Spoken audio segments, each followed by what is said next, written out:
Excel अगर समझते हैं, एक्सेल की थोड़ी सी भी आपको जानकारी है तो आप रिटर्न बड़े इजीली भर सकते हैं बिना किसी के सहायता के। तो आप देखिए ये वीडियो किस तरह से आपको बताता है कि आप केवल 3 स्टेप्स में रिटर्न ऑनलाइन भर सकते हैं। तो सबसे पहले आपको जाना पड़ेगा government of India income tax department की वेबसाइट जो ई फाइलिंग कराती है।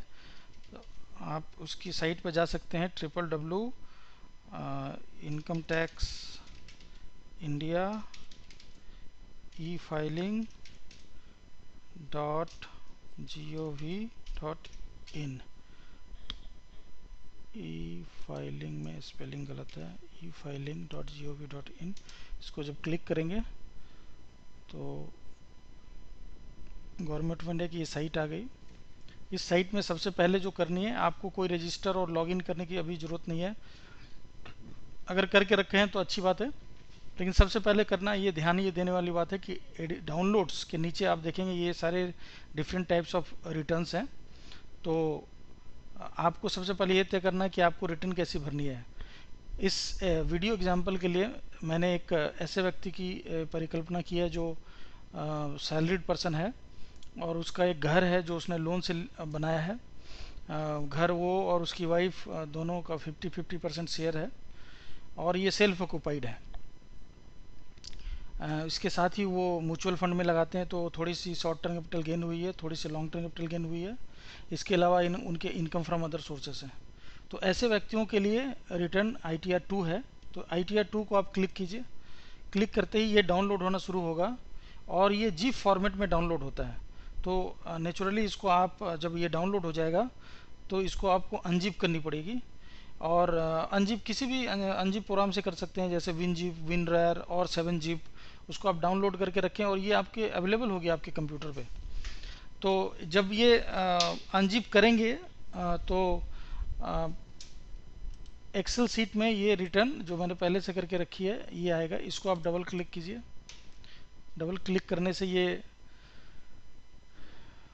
खुलेगा और आप देख सकते हैं ये ITR 2 यहाँ दिखा रहा है और असेसमेंट ईयर 13-14 का ये रिटर्न है। ये पूरी रिटर्न इस तरह से बनाई गई है कि आप ये सारे टैक्स और बाकी कैलकुलेशन ये खुद करता है, आपको केवल सर्टेन फील्ड्स भरनी है। याद रखने वाली बात ये है कि ये सारे ग्रीन फील्ड्स ही केवल आपको भरनी है और दूसरे फील्ड्स नहीं भरने हैं। इसमें जो ब्लैक में लिखी हुई लेवल्स है, जैसे ये first name and middle name, ये अगर आप छोड़ भी दें तो भी रिटर्न भरी जाएगी, लेकिन लाल से लिखी हुई, रेड कलर से लिखी हुई लेवल्स, जैसे ये लास्ट नेम और पैन और वट एवर लास्ट नेम, ये लेवल रेड से लिखी गई है, उसको आपको भरना ही पड़ेगा, वो रिक्वायर्ड फील्ड है। पर बिफोर आप पहले इस पे शुरू करें, इससे पहले आप देखेंगे कि ये आपकी एक्सेल की जो प्रोग्राम है वो एक सिक्योरिटी वार्निंग देता है, some active content has been disabled. So आप ये ऑप्शंस को क्लिक करिए और ये एनेबल दिस कंटेंट को क्लिक कर ओके दबाइए। ये दबाते ही आपको ये सर्टेन विंडोज़ खुलेंगे जो आपको कुछ चीज़ें बताएंगे, जैसे ये return preparation utility for assessment year 2013-14 है। इसके बाद आप देखिए green cells are for data entry, जो मैंने अभी आपको बताया। इसके अलावा ये जो एक दूसरी बात है कि आपको इसमें कट एंड पेस्ट अलाउड नहीं है। सो आप कट एंड पेस्ट करके इधर से उधर नहीं कर सकते हैं। कॉपी पेस्ट होगा लेकिन कट पेस्ट नहीं होगा। और red levels indicate compulsory field, जो मैंने अभी आपको बताया कि सारे रेड लेवल वाले जो फील्ड हैं वो आपको भरनी पड़ेंगे। तो चलिए हम लोग ये रिटर्न भरते हैं। ये पहला पन्ना है, जैसे पहले भी आप मैनुअल रिटर्न भरते थे तो नाम, पता और पैन, असेसमेंट ईयर वगैरह सब लिखते थे, तो यहाँ पर भी नाम लिखना पड़ेगा। तो ये भरना शुरू करता हूँ।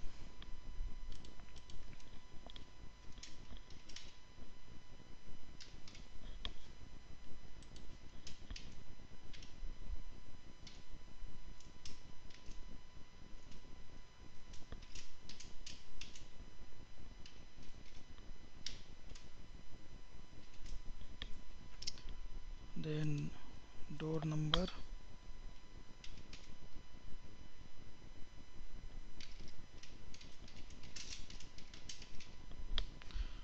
नेम ऑफ प्रीमाइसेस आप छोड़ सकते हैं। यहाँ पर ये आपको सेलेक्ट करना पड़ेगा, इंडिविजुअल है या HUF, तो आप सेलेक्ट करते हैं individual. Road, street, post office चाहे तो छोड़ दें बिकॉज ये ब्लैक है, तो आप चाहें तो छोड़ सकते हैं। एरिया लोकेलिटी देनी पड़ेगी, तो आप एरिया देते हैं भुवनेश्वर।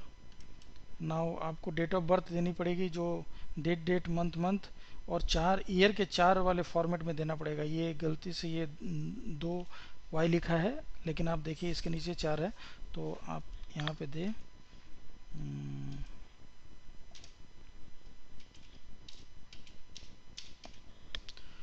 देन आपको ये सेलेक्ट करनी पड़ेगी मेल है या फीमेल। देन टाउन, डिस्ट्रिक्ट,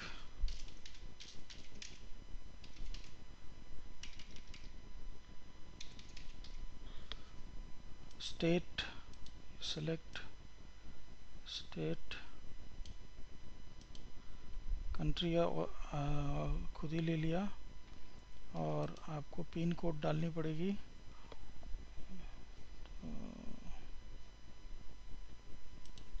अभी मैं कुछ भी डाल देता हूँ पिन कोड, ये ज़रूरी नहीं है कि आप, ये तो मैं आपको बताने के लिए कर रहा हूँ।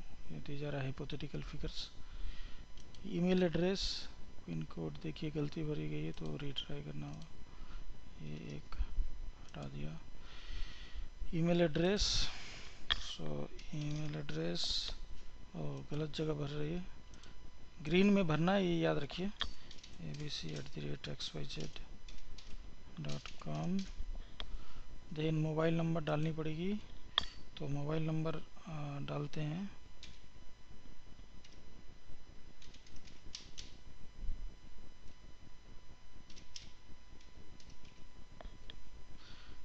एंड इसके बाद आप देखिए STD, ये सब भरे या ना भरे उससे कोई फ़र्क नहीं पड़ता है। एम्प्लॉयर कैटेगरी देनी पड़ेगी, तो एम्प्लॉयर कैटेगरी हमने भर दी। Income tax ward and circle you do not know छोड़ दीजिए क्योंकि ये ब्लैक में है।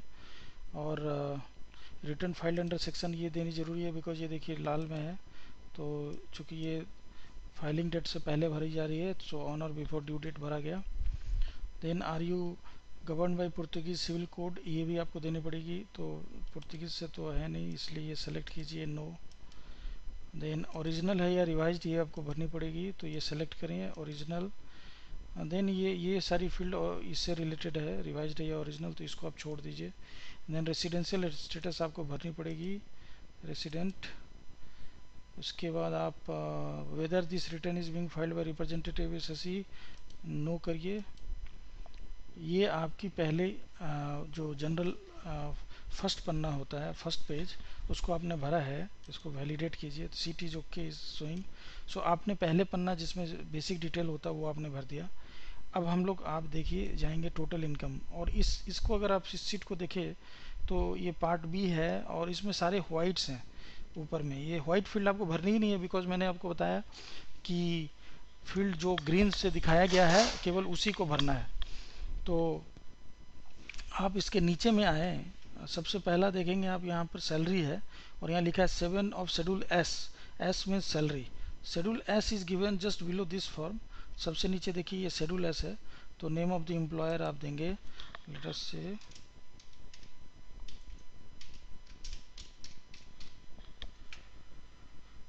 Address of the employer. ये सब हाइपोथेटिकल फिगर्स है, केवल आपको बताने के लिए भरी जा रही है। Select state, then town city, then pin code, कुछ भी भरिए अभी फ़िलहाल, क्योंकि अदरवाइज आप सही वाले ही भरेंगे, और यहाँ मैं आपको समझाने के दृष्टिकोण से केवल भर रहा हूँ। नाउ आप सैलरी की फिगर भरेंगे।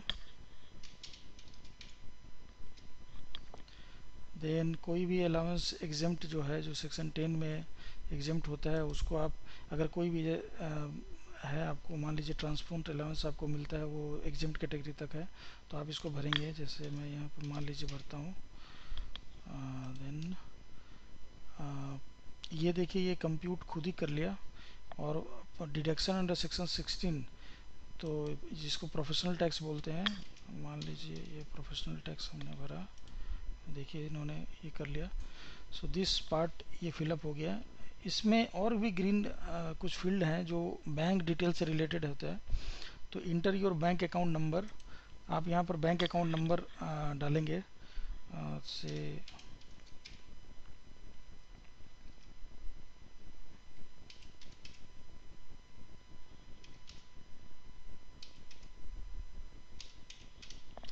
ये मैंने बैंक अकाउंट नंबर डाला। और इसके बाद आपको सेलेक्ट करना है कि आप रिफ़ंड डायरेक्टली बैंक में लेंगे या नहीं लेंगे। ये भरना डायरेक्टली लेना ही बढ़िया बात है इससे, क्योंकि वो चेक जमा करने की ज़रूरत नहीं पड़ेगी आपको। ये आप यस करेंगे तो यहाँ पर IFSC कोड भी देना पड़ेगा आपको। मालूम अगर अगर IFSC कोड आपको नहीं मालूम, आप अपने चेक बुक पे देखिए IFSC कोड लिखा होता है। वो जो इस तरह से 11 कैरेक्टर का IFSC कोड होता है। और अगर आपको नहीं समझ में आया तो आप बैंक ब्रांच एड्रेस देकर आप इंटरनेट पे भी खोज सकते हैं, या आप अपने ब्रांच मैनेजर से पूछें। लेकिन सबसे इजी है, आपके जो चेक बुक है उस पर ये 11 डिजिट का IFSC कोड दिया जाता है। तो यहाँ पर एक IFSC कोड मैं भरता हूँ।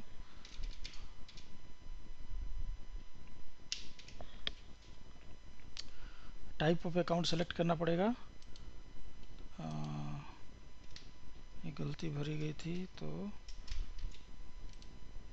उसके बाद टाइप ऑफ अकाउंट सेलेक्ट करना पड़ेगा। ये सेविंग अकाउंट है तो हमने सेलेक्ट कर दिया।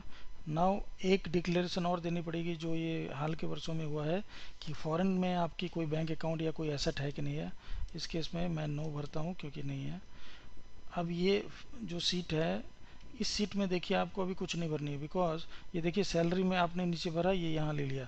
इसी तरह से जिस जिस सीट में house property income, capital gains और इनकम फ्रॉम अदर सोर्स में जब आप भरेंगे तो वो अपने आप यहाँ पर वो फिगर ले लेगा।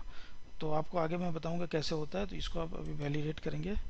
ये कह रहा है son daughter in sheet part B T is income. तो सन डॉटर, ये देखिए यहाँ नाम तो इन्होंने ले लिया, पर यहाँ father's name has not been taken, तो ये भरना पड़ेगा। तो यहाँ भरिए। और जब जब आप कुछ नहीं भरेंगे, जो जहाँ भरने की ज़रूरत है, तो वो सीट खुद ही बताएगा आपको। यहाँ प्लेस और डेट।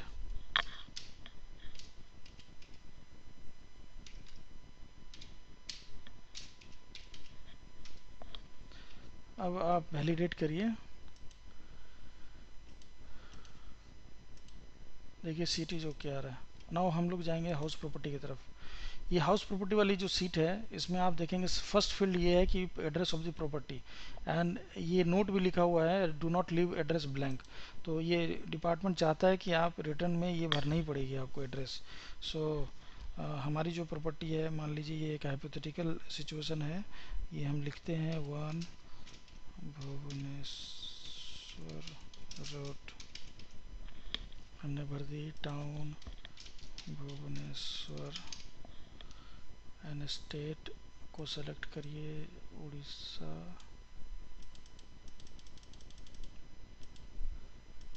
यहाँ पिन दे दीजिए, पिन ही गलत है लेकिन मैं जस्ट हाइपोथेटिकल फिगर डाल रहा हूँ। इज़ द प्रॉपर्टी को ओन्ड, अगर ये वाइफ के साथ को ओन्ड प्रॉपर्टी है तो आपको सेलेक्ट करनी पड़ेगी यस, और आपको शेयर बताना पड़ेगा। तो मान लीजिए ये को ओन्ड है और 50% शेयर हमारी है, 50% उनकी है, तो मैंने यहाँ लिख दिया। अब ये नेम ऑफ द को ओनर लिखना पड़ेगा आपको। तो यहाँ पर दे देता हूँ नेम,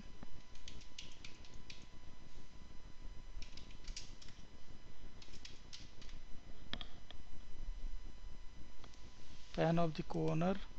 देखिए ये ब्लैक में है, तो आप देना चाहें तो दें, ना देना चाहें तो ना दें। परसेंटेज ऑफ शेयर लिखना चाहें तो लिखें, ना लिखना तो ना लिखें। ये हमने 50% डाल दिया। लिखने is the property let out, चूँकि ये प्रॉपर्टी मेरी सेल्फ ऑक्यूपाइड है तो मैंने लिखा नो। अगर लेट आउट होता तो आपको यस लिखना पड़ता। और नेम ऑफ द टेनेंट अगर यस होता भी तो लिखने की ज़रूरत नहीं है, पैन भी देने की ज़रूरत नहीं है। अब ये एनुअल वैल्यू और रेंट रिसिप्ट, चूँकि हमारी सेल्फ ऑक्यूपाइड है इसलिए ये जीरो रहा। The amount of rent which has can not be realised, ये भी हमें नहीं भरनी है। Tax paid to local authorities, self occupied के केस में हमने तो भरी है, तो मान लीजिए 3000 रुपये हमने दिया, लेकिन वो अलाउड नहीं होता है जीरो के केस में। और वो एनुअल वैल्यू यहाँ पे आप देखिए फिर वो this interest on borrowed capital है, तो इंटरेस्ट इन बोरोड कैपिटल हमारे 2,50,000 है।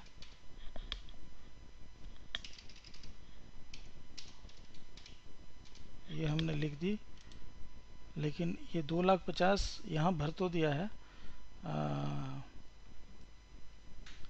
लेकिन मेरे ख्याल से वो 2,50,000 लेगा नहीं। तो आप ये देखिए, ये इसने कंप्यूट भी कर लिया यहाँ पर।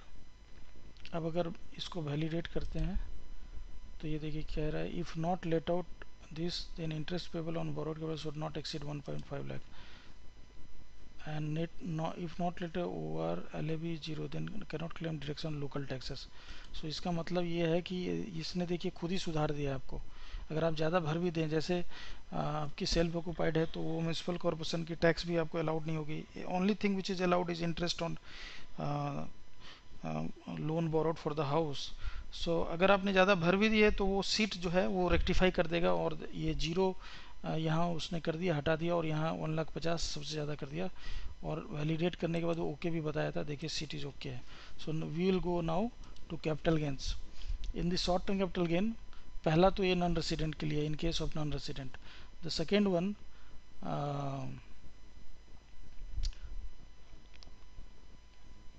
Short term in case of non resident to which first process is applicable is this, ये पहला वाला है।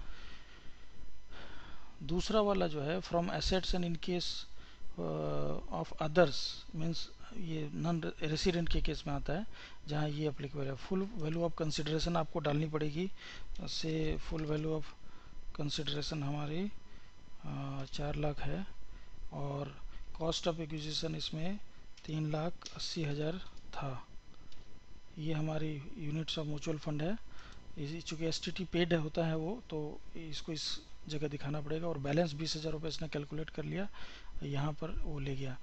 एंड ये कॉलम उनके लिए है जो शेयर्स के अलावा कोई शॉर्ट टर्म कैपिटल गेन अगर कैपिटल एसेट से हुआ तो वो आप यहाँ पे भरेंगे। अब लॉन्ग टर्म कैपिटल गेन में है, देखिए आप सबसे पहले from assets for non resident, तो इसको आप नहीं भरेंगे चूँकि आप रेसिडेंट हैं। From assets in case of other proviso under section 112 is not applicable, ये है जहाँ पर 112 मीन्स जो टैक्स रेट कम वाली होती है, उसमें जहाँ पर आप इंडेक्सेशन ले सकते हैं उसको भरनी है। इसलिए यहाँ पर कोई कैपिटल गेन है नहीं। हमारी कैपिटल गेन जो हाइपोथेटिकल सिचुएशन में है वो है एग्जम्प्ट कैपिटल गेन, तो यहाँ पर हम कुछ भी और नहीं भर रहे हैं। So I will validate this. Total of quarterly breakup is less than 20, please rectify। quarterly breakup is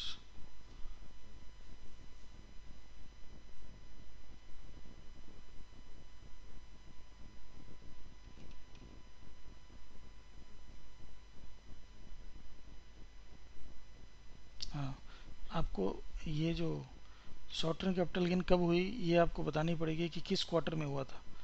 information of capital gain, तो अगर आपको से मैं ये सितंबर से दिसंबर के बीच में ये हुआ था, तो शॉर्ट टर्म कैपिटल गेन यहाँ हम 20,000 भरेंगे, क्योंकि इसका सीधा रिलेवेंस एडवांस टैक्स पर है, इसीलिए ये ऐसा इसने बनाया है।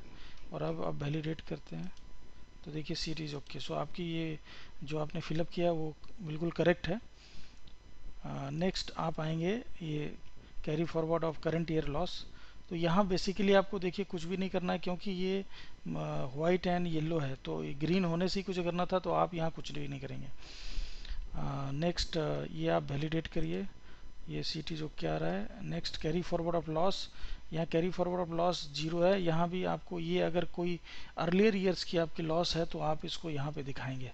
हमारे केस में नहीं है इस एग्जांपल का, इसलिए हम नहीं भर रहे हैं, लेकिन अगर आपकी किसी साल की लॉस थी तो आप इसको यहाँ भरेंगे। 80G डिडक्शंस अगर क्लेम करनी है तो आप यहाँ भरेंगे, ये देखिए ग्रीन है, यहाँ पे भरना है। नाउ चैप्टर 6 की डिडक्शंस की ज़रूरत है, तो सबसे पहले 80C जहाँ हमने 1 लाख रुपया प्रोविडेंट फंड में कटाया हुआ है, तो ये आप 1 लाख दें, इसमें होगा। इसके अलावा हमारी मेडिकल इंश्योरेंस है, तो 7,000 रुपये हमने मेडिकल इंश्योरेंस पे खर्चा किया है, वो 7,000 हमने दिया, तो ये 2 है। बाकी भी आप ये सारे डिडक्शंस जो है वो क्लेम कर सकते हैं। जैसे ये 80 TTA भी हमारे में अलाउड हो गए, जिसमें 10,000 रुपया आपको डिडक्शन मिलता है। पर याद रखने वाली बात है कि 10,000 इंटरेस्ट ऑन सेविंग्स अकाउंट से ही मिलेगा, ये फिक्स डिपॉजिट या टर्म डिपॉजिट से ये डिडक्शन नहीं मिलता है। तो ये 10,000 हमने भरा है बिकॉज हमारी इंटरेस्ट की इनकम है। और ये capital gain and income from other sources में यहीं पे अदर सोर्सेस की भी कॉलम्स है जो हमें भरनी है नीचे। अच्छा, ये छूट गया था शेड्यूल ओएस। तो हम यहाँ इंटरेस्ट ग्रॉस यहाँ पे दिखाएंगे 40,000 रुपीज़ ग्रॉस। इसके अलावा हमारे पास और कोई इनकम नहीं है तो हमने इसको छोड़ दिया। ये वैलिडेट करता हूँ, सीट ओके। देन चैप्टर 6 का हमने भर दिया। देन ये है किसी भी स्पेसिफाइड पर्सन्स का अगर हो, माइनर सन और डॉटर, उनका अगर इनकम हो तो यहाँ भर सकते हैं। इसके अलावा स्पेशल रेट में अगर कोई इनकम है तो ये आप यहाँ भर सकते हैं। देन यहाँ पर आपको लॉन्ग टर्म कैपिटल गेन जो सिक्योरिटीज ट्रांजैक्शन आपने पेमेंट किया थ्रू स्टॉक एक्सचेंज और वो टैक्स फ्री है आपके हिसाब से, तो ये आप यहाँ पे भरेंगे। जो हमारे केस में सपोज 50,000 का जो लॉन्ग टर्म कैपिटल गेन है वो हमने स्टॉक मार्केट को के थ्रू बेचा था और ये हमारी गेन है, तो हम यहाँ पर ये एग्जेम्प्ट है, ये हम यहाँ पे दिखाएंगे। ये वैलिडेट दबाइए, ये ओके हो गया। नाउ यहाँ पर हम जो भी हमने टैक्स पेमेंट किया है, सेल्फ असेसमेंट टैक्स पेमेंट, वो उसकी डिटेल्स भरेंगे। BSR डिटेल भरेंगे जो बैंक के। ये सारी चीज़ें जब आप टैक्स पेमेंट कर रहे थे उसके चालान से आपको मिलेगा। तो आप यहाँ पर भरे। जैसे सपोज मैं भरता हूँ BSR number, date of credit आज ही मैंने भरा है, तो ये 2013। Serial number of challan, serial number of challan को भी भरना पड़ेगा, जो वो चालान है उसी में मिलेगा। ये हमने भर दिया। और अमाउंट, तो हमने अमाउंट भरी है 20,000 रुपया। ये भरने के बाद आप वैलिडेट करें तो sheet is okay. Now you go to TDS। This is कोई अगर आउटसाइड इंडिया तो ऑलरेडी हमने भरा है, आउटसाइड इंडिया के इनकम की कोई हमारे पास प्रश्न ही नहीं है तो इसलिए छोड़ दिया।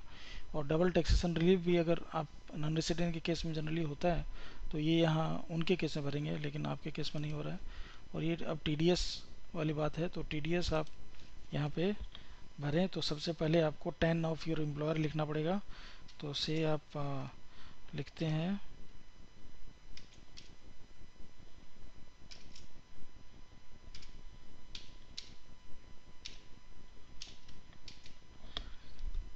नेम ऑफ डिडक्टर,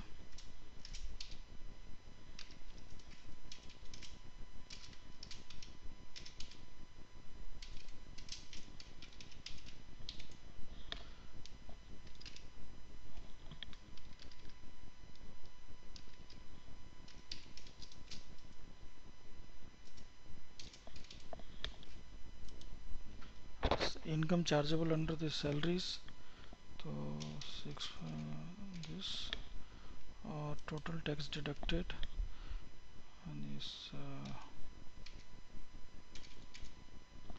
ये इन्होंने भरा है।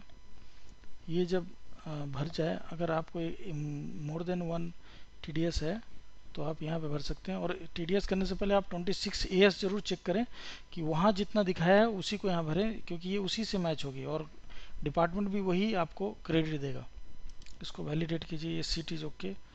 सो now if you go to total income, आप देखेंगे कि ये देखिए इनकम हाउस फ्रूट 0 है, लेकिन बाकी इनकम जो है इन्होंने खुद ही भर लिया है। If you see this everything including the advance tax and the TDS which just now has been filled up. तो आप ये करने के बाद आप एक कैलकुलेट टैक्स दबाइए। इन्होंने कैलकुलेट टैक्स किया और आप देखिए यहाँ पर रिफ़ंड ये निकल रहा है 27,200 आपका रिफ़ंड हो रहा है। ये रिफ़ंड आपके इस बैंक अकाउंट जो आपने खाते में दिए हैं वो होगा। इसको एक बार आप करने के बाद आप जनरेट बटन दबाएंगे, ये सबसे इम्पोर्टेंट है। ये एक XML फाइल एक्सटेंशन वाली फाइल क्रिएट करेगा जब आपके सब कुछ हो गया। तो इसको मैं दबाता हूँ, बिकॉज मैंने कैलकुलेट कर लिया, सारी चीज़ सीट ओके कर ली। तो जनरेट दबाया हमने। ये आपको कह रहा है एक बार, to compute tax and interest and compute set off you must click on compute, जो आपने कर लिया है। तो ये ओके दबाइए, इसको एक बार चेक कर लीजिए, and then you save this XML file.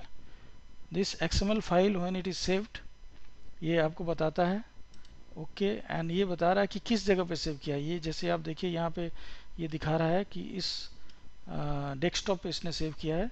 तो आप इसको ओके दबाइए, और इसी XML फाइल को आपको अपलोड करनी पड़ेगी, जो मैं अभी आपको बता रहा हूँ कि किस तरह से अपलोड किया जा सकता है। तो इसको आप दबाएं। अब आप वापस इनकम टैक्स इंडिया ई फाइलिंग पे आप जाएंगे। यहाँ पर आप पहले से अगर रजिस्टर कर लिए तो अच्छी बात है, नहीं तो आप एक बार रजिस्टर कीजिए।